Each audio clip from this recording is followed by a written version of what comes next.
Assalamualaikum warahmatullahi wabarakatuh. Jumpa kembali dengan saya Kusnayani, guru biologi SMA Negeri 1 Ciranjang.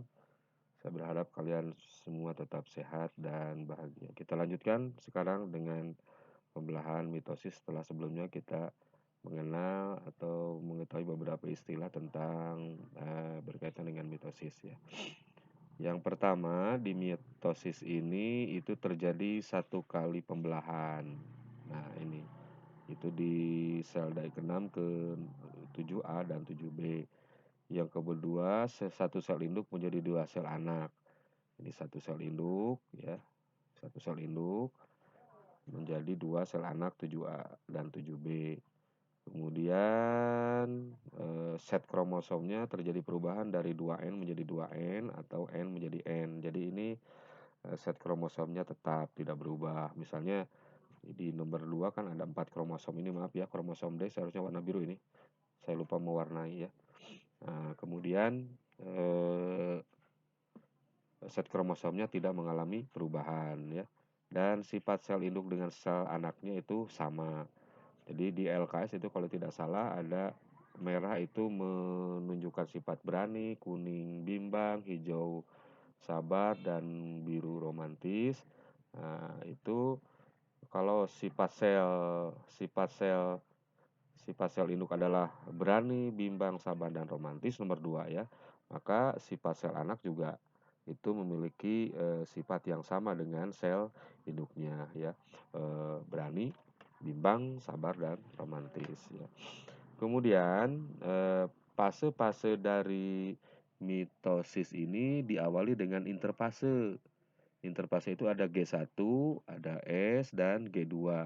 G itu adalah dari growth ya, pertumbuhan pertama, S itu sintesis, G2 itu adalah growth kedua. Silakan kalian baca kembali di buku BSE yang sudah saya posting ya di WA. Pembelahannya ada profase, metafase, anafase, dan telopase. Jadi kalau sudah telopase itu kembali lagi ke interfase ya. Ini nomor 1 sampai 3 adalah propase ya. Gambar 1 sampai 3 adalah propase, gambar 4 adalah metafase, gambar 5 adalah anafase, dan 6, 7, 8 adalah telopase. Nah, itu adalah fase-fase pada mitosis. Nah, berkaitan dengan ciri-cirinya setelah kalian mempelajari istilah di awal tentang mitosis ya, istilah-istilah tentang mitosis meiosis. Nah, seperti ini nih. Ciri propase, ini berarti propase kan gambar 1 2 3. Jadi ciri propase adalah 1, membran nukleus hancur. Tadinya kan ada ini membran, jadi tidak ada. Membran nukleus hancur, kemudian kromatin berubah menjadi kromosom, kemudian kromosom menduplikasi diri menjadi kromosom homolog. Kemudian sentrosomnya membelah menjadi 2 sentriol, dan di antara 2 sentriolnya ada benang spindle ini ya. Kemudian ciri metafase, kromosom homolog ya. Ini kromosom homolog, jangan menyebutkan kromosom ya. Kromosom homolog berjajar di bidang ekuator ya, berjajar di bidang ekuator.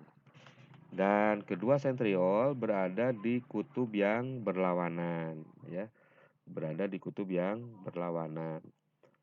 Kemudian setiap sentromer itu diikat oleh benang spindle ya. Tujuannya nanti supaya